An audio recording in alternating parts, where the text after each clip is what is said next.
Welcome back to another episode of the Pandemic Job Hunt. This podcast aims to break down key techniques and to uncover the industry secrets to help you stand out in getting a job during this once-in-a-lifetime pandemic we are living in. And I am your host, Andrew Barry.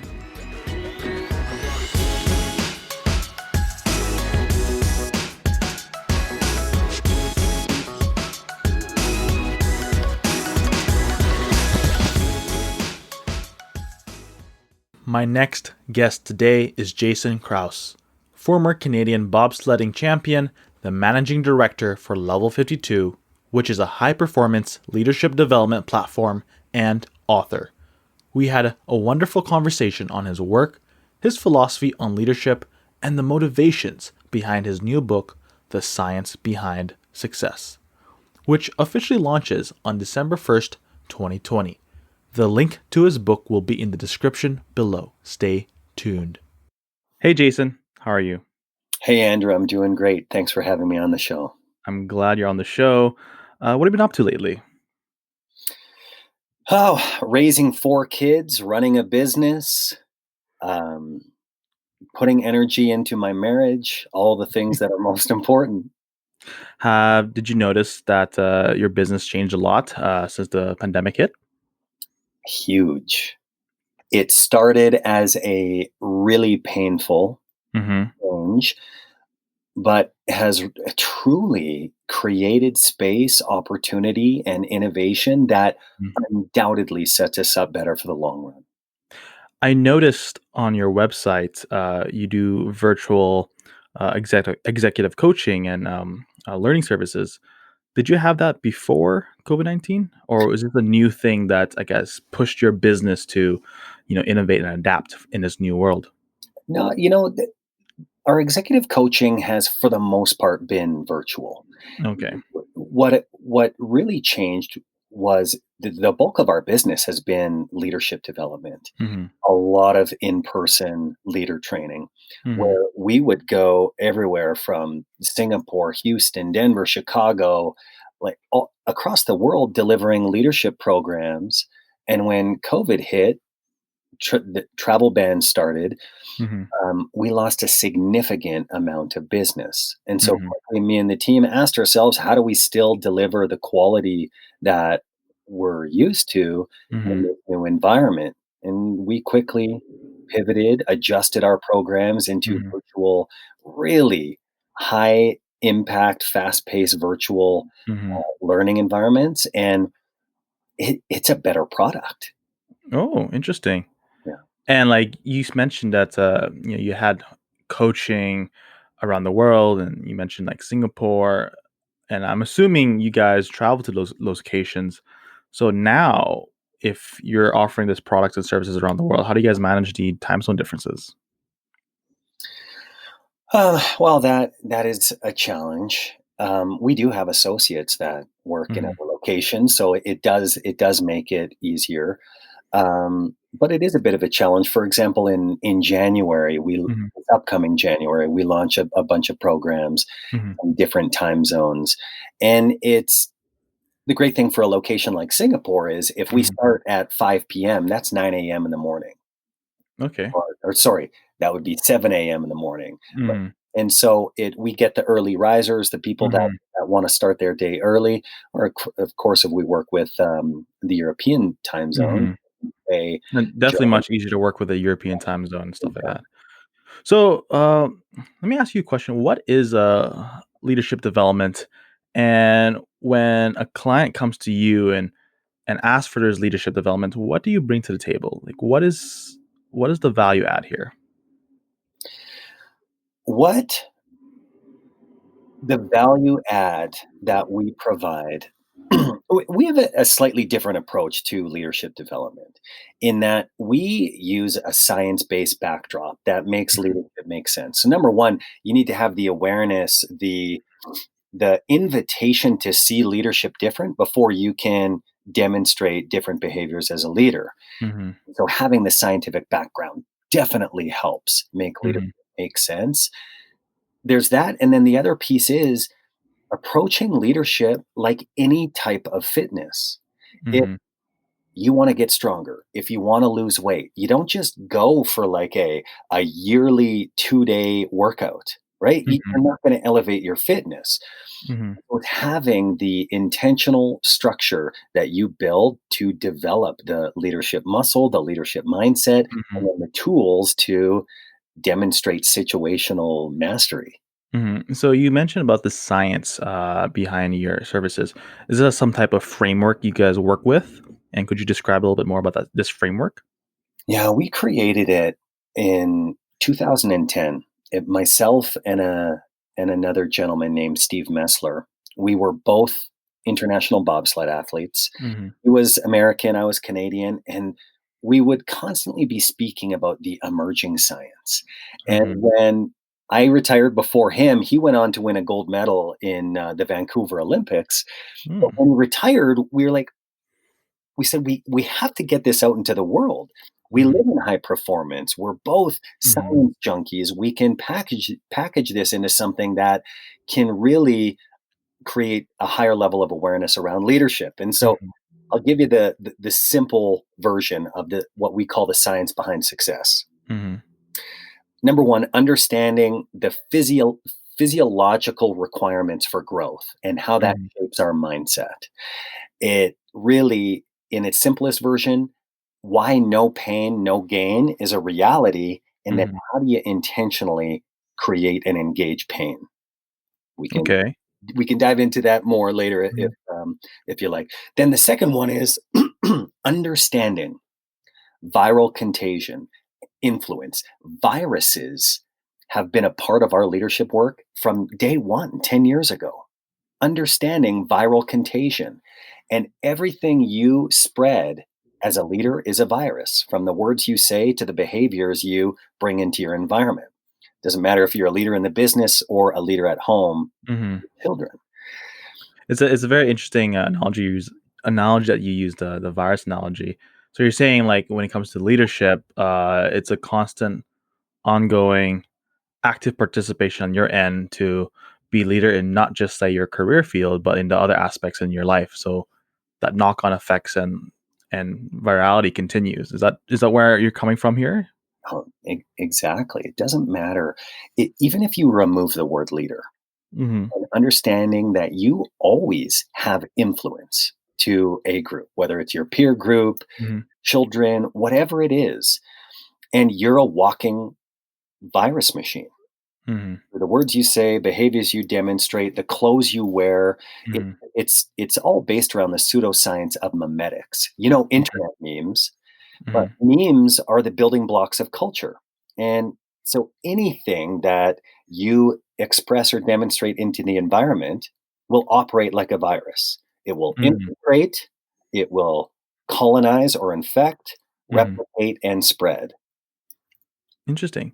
So when you talked about earlier the first pillar of your framework, pain here, can you like dive into more about this pain? How do you identify? I would say, I guess, stresses here. Like, when it comes to no pain, no gain, you're kind of facing various stressors in your life. How do you identify what is good stress versus bad stress, and where can you tap into that? I'm assuming that's where you're coming from with this no pain analogy. Yeah. The definition of hypertrophy, that's the process a muscle goes through to work, is that when a muscle is subjected to stress or resistance, it Mm-hmm. adapts by growing. Mm-hmm.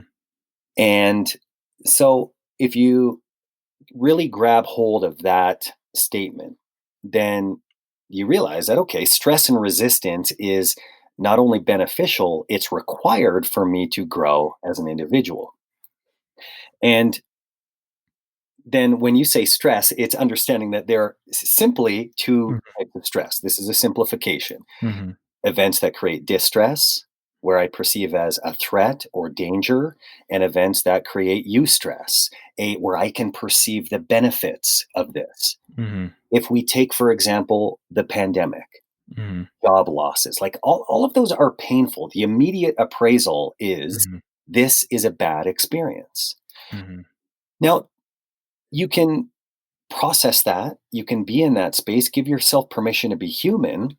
Where Mm-hmm. we get leaders to move towards as quickly as possible is to taking that information and now what's important about how we use it to move forward. And the term that we use is inviting leaders to become meaningful masochists. Mhm. How do you truly embrace and find joy in the pain that you're now facing? Mhm. Because it's helping you pursue the vision that's important. It's elevating your fitness. I've lost my job. There are fewer jobs out there. Mhm. And so we can lament about the fact that I don't have a job. There are fewer jobs are out there, Mhm. victimize myself and be an object of the situation. Mhm. Or you can truly embody the meaningful masochist mindset, Mhm. which is there are fewer jobs. I'm going to exercise, elevate my fitness Mhm. so that when it comes to interviewing for this job, I clearly stand out. Mhm. Otherwise, we get stuck in the homeostatic environment, the domestication of Mhm. like just going with easy street. Yeah, I like what you said right there. It reminds me of I remember I was listening to a podcast maybe 5, 6 months ago at the start of the pandemic and everything was shutting down and whatnot. And I think it was Ryan Holiday podcast, and he talked about this concept of like choosing a live time versus dead time. And this whole idea is you are aware that, this is not the best time to, to do your business because, this is a extraordinary circumstances we're all living in, and we're in a pandemic where we're being locked down. However, you have all this extra time in your hands. Choose your time. You can still be, be using those time wisely to be productive, to build your own business, or building some certain new skills that you want to do with this extra time, versus just sitting at home watching TV or just browsing the internet. Is you want to choose the a live time. And I think he gave a good analogy is a Shakespeare during his time when he was alive. He was also actually going through a lockdown in his own lifespan. There was like the Black Plague happening in Europe, and during lockdown, he was actually writing a bunch of his latest plays, which then became famous. And that was a good analogy. Like, okay, we're in this circumstances now; it's out of your control. But what you have in control is your time and yourself. Make use of that for the better. I love what you're saying, and it goes along with the mindset that we Hmm. invite leaders, and it's understanding deviance breeds innovation. Hmm. When all of a sudden there's a drastic change, it facilitates that opportunity for innovation. Hmm. We can instantly label them bad. It's just they're different. Hmm. And what Shakespeare had and what you're explaining is a creative constraint, Hmm. also a process of innovation. If you want to change something, remove the things you rely on most. If you want to get more creative, the best thing that could happen to you is to ditch your phone for a week. It Hmm. like all of these things that are hard but necessary creative constraints are what Hmm. facilitate that next leap in your capability. Hmm. It's essential. So let's go back to your leadership development services. Who are the types of clients that reach out to you, and like who are the types of people who realize they need that service? Is it, say, clients who, onboard a bunch of new management graduates, and they want to, transform them into the mindset of like having a leadership mindset in their company? Or do you have like one-off individuals who are reaching out to you and like, hey, I need some leadership coaching? Could you highlight a little bit more about the type of clients you're working with? Mhm. So, executive coaching, senior leaders, Mhm. executives, one on one. Leadership development, this is part of the innovation our company has gone through. Is pre-pandemic, everything for the most part was run through organizations. An Mhm. organizational client would bring us in to work with primarily Mhm. their middle managers. Mhm. We started experimenting, and now this is a the bulk base of our business is now open enrollment. We have 15 to 30 people in our programs Mhm. where one organization will put in 5 people, and Mhm. there might be some individuals from organizations.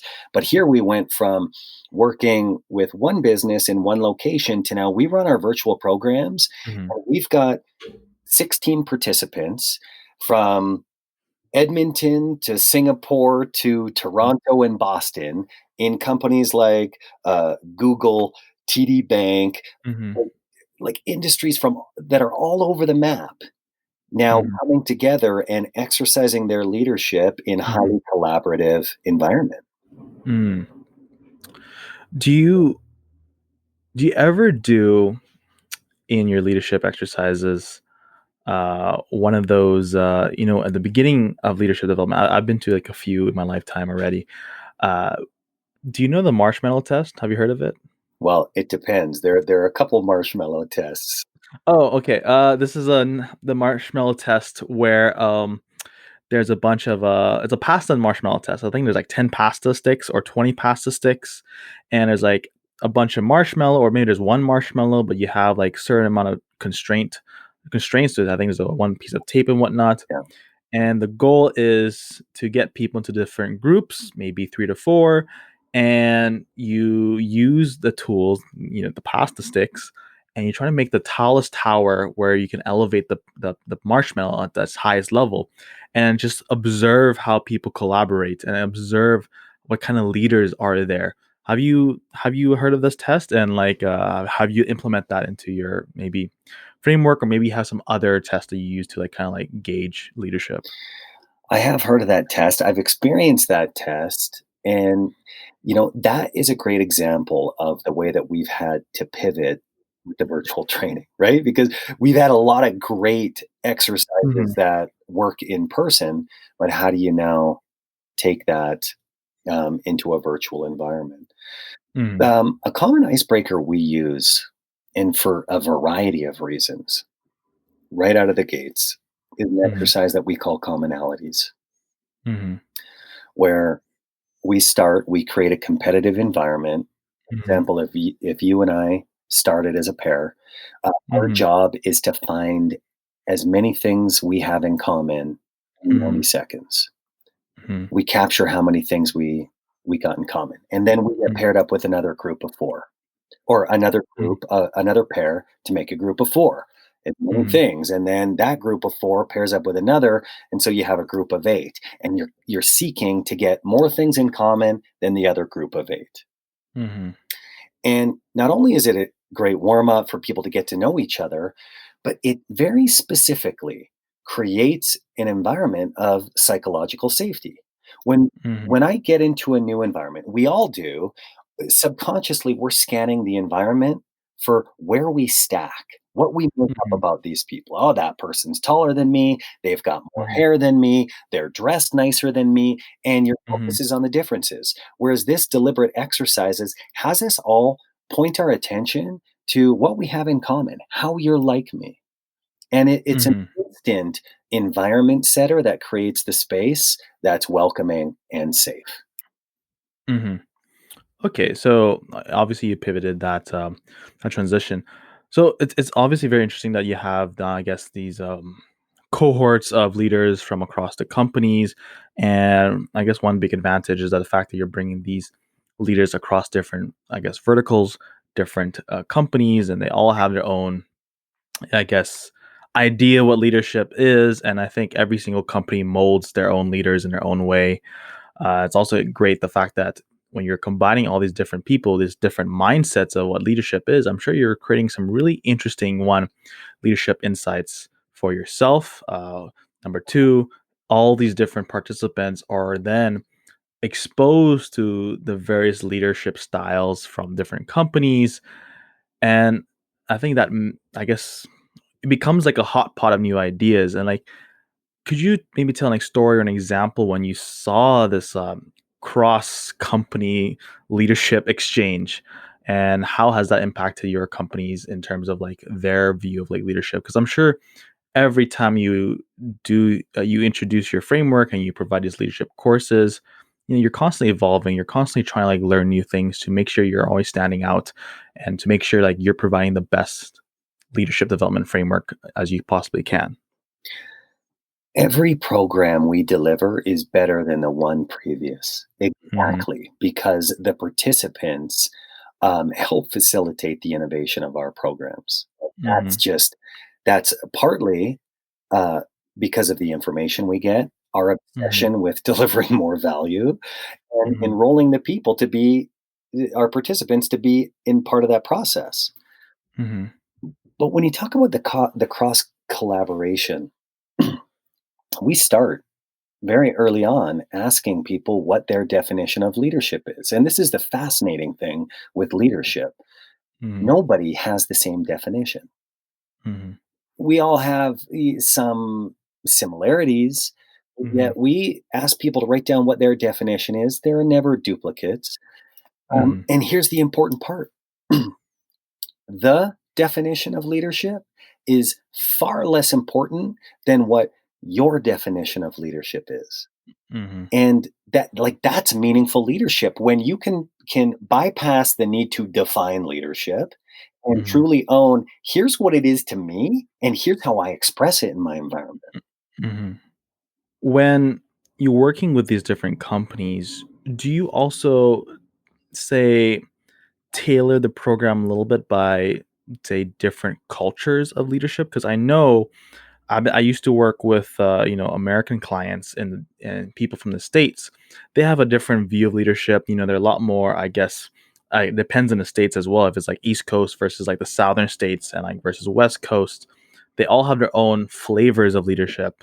And I can say it's true for like Vancouver and like Toronto and also Alberta. We all have different flavors of leadership. And do you have any challenges trying to like you know, teach your leadership framework to these different, I guess, leadership cultures or flavors? Knock on wood, no. Mhm. While there are many, like the learning culture in Singapore, say Mhm. compared to Austin, is different. Mhm. Yeah. It the While there are different learning environments, the the content doesn't change.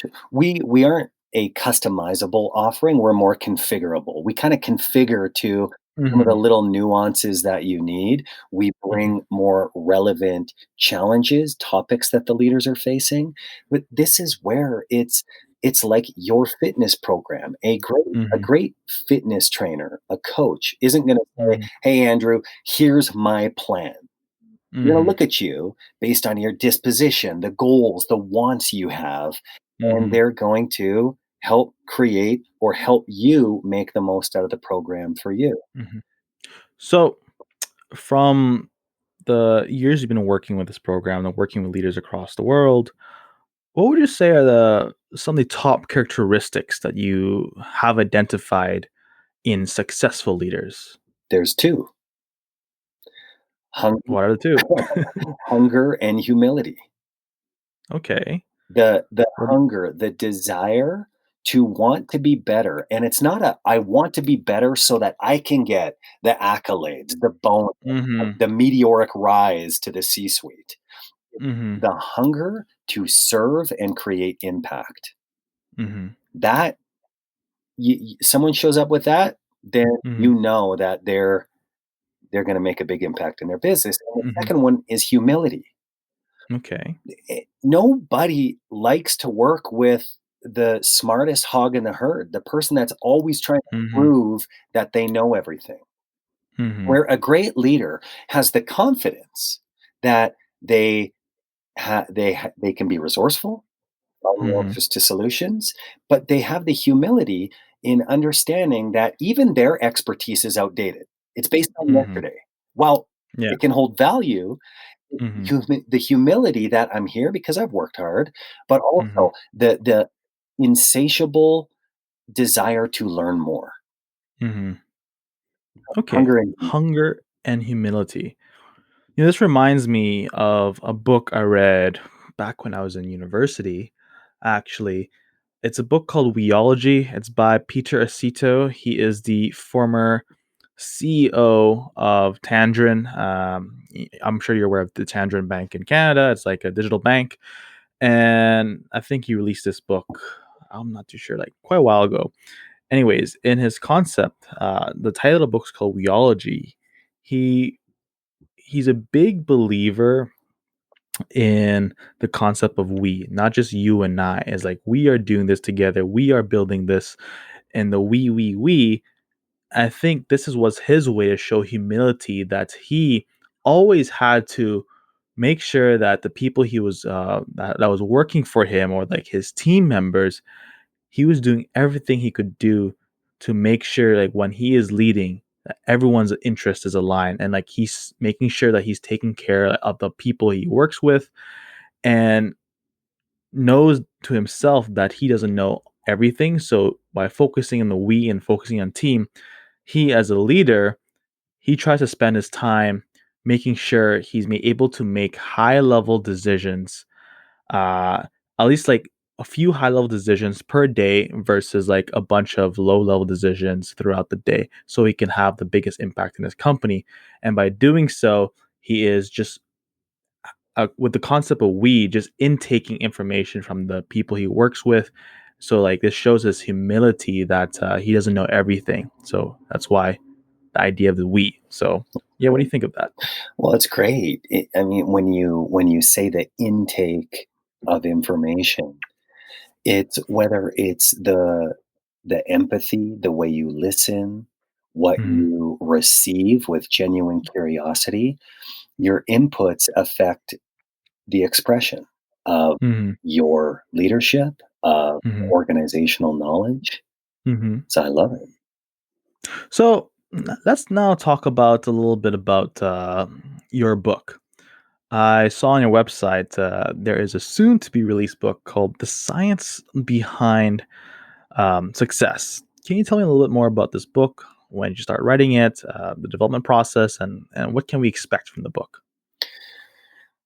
It was going to become a book in 2010 when this idea was born.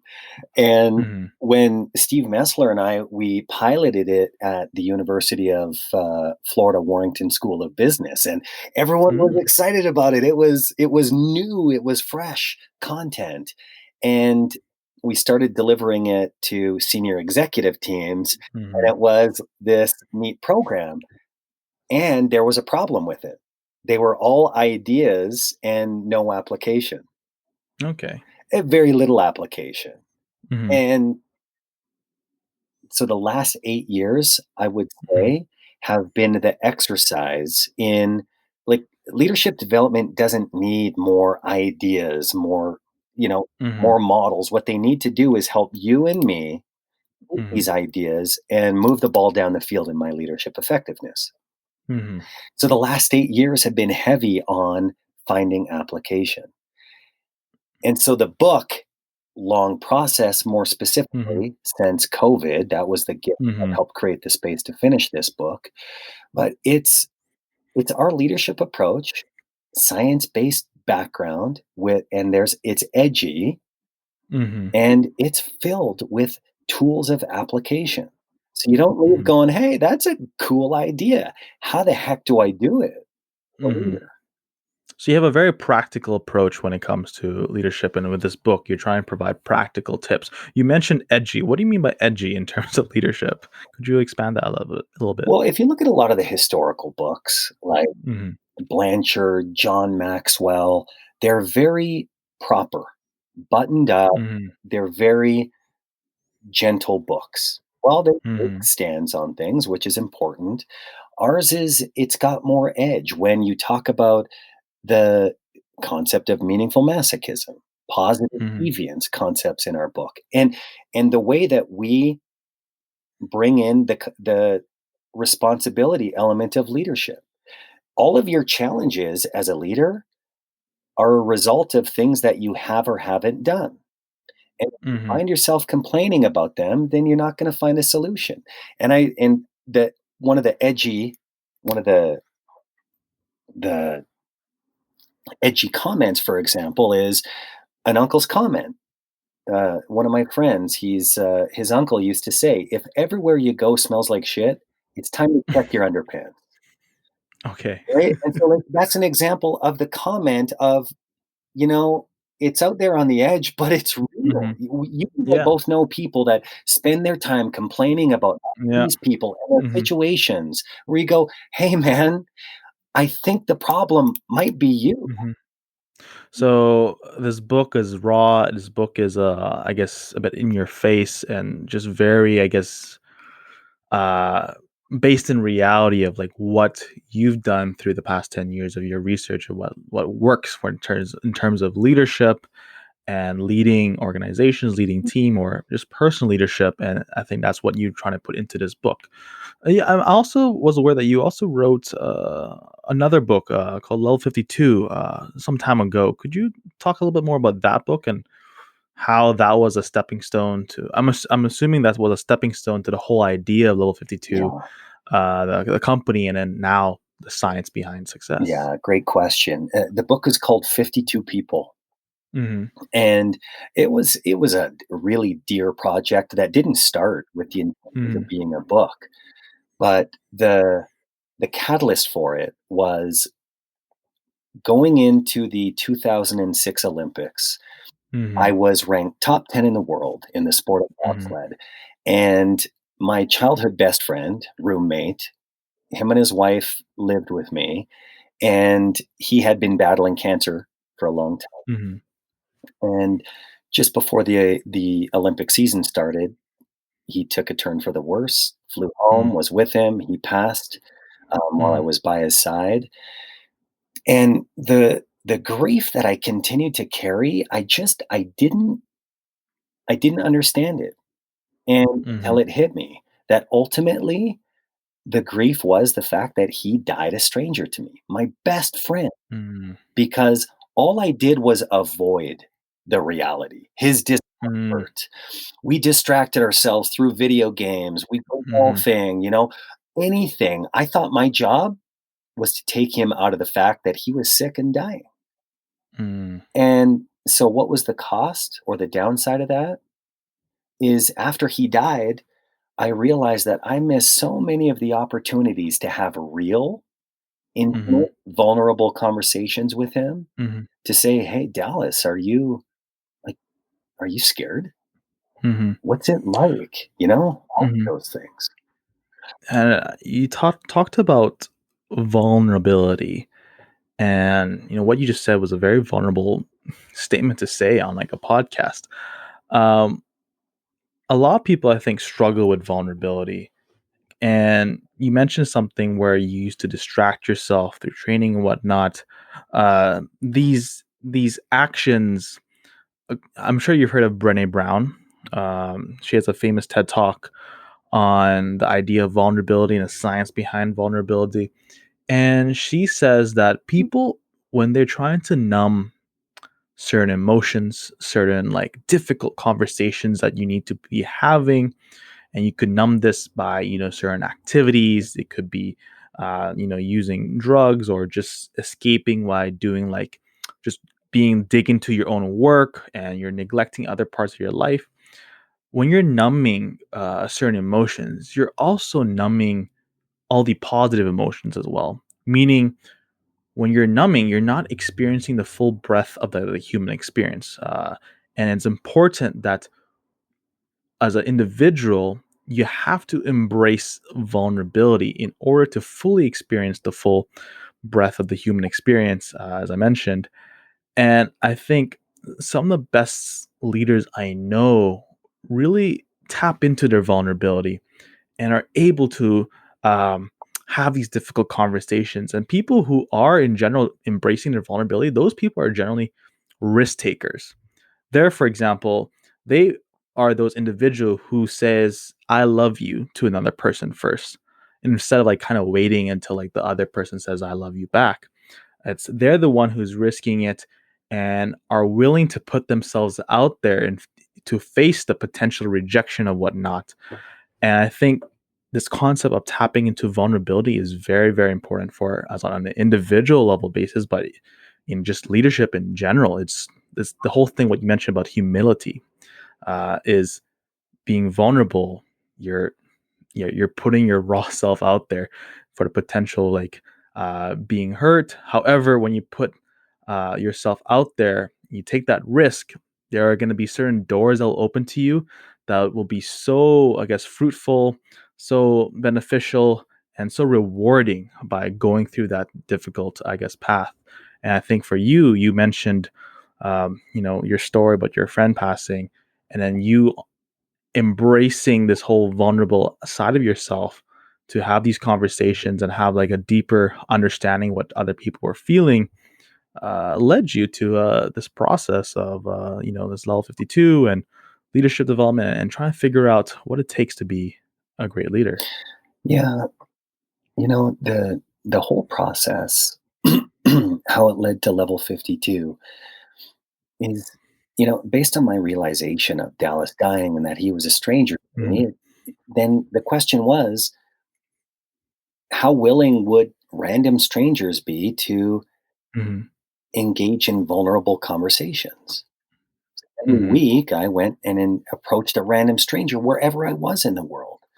And Hmm. this became a blog, and which then at the end of it, that the structure over 52 weeks Hmm. ended up with I had the base for a book, and someone said, "Hey, you should turn this into a book." And so I Hmm. did. But that example, when you look at level 52, Hmm. you've probably heard this saying that you overestimate what you can do in a day, but underestimate Hmm. what you can do in a year. And so with level Hmm. 52, if I'm working with you, Andrew, we help you define what's important to you. What Hmm. skills do you want to develop? Now let's create the structure over Hmm. 52 weeks, get clear Hmm. so that you can up level and by the end of the year be at level 52 Hmm. of the areas that you want to improve in. Hmm. Okay.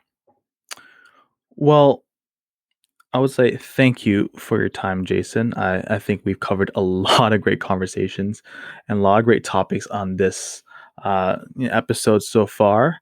I really like your take on leadership and the service you've been doing and providing with Level 52 and really trying to help leaders elevate their game to level 52. And however, towards the end of my podcast, I always give 1 minute for my guests to maybe promote anything they want to promote. So the floor is yours, Jason. Mm. I would love it if your listeners would buy my new book, The Science Behind Success: What Every Mhm, Leader Needs to Know About Mindset, mhm, Influence, Culture, and Performance. mhm, Goes on sale November 23rd. We've got some mhm, great pre-sale activities that launch on November 16th. All of this you can find on level52.ca. mhm. Sounds good. Thank you so much, Jason. This is the end of the show. Thank you for tuning into the Pandemic Job Hunt podcast. As always, I would love to get feedback, so don't hesitate to get in touch through my Twitter at Andrew H. N. Barry or LinkedIn.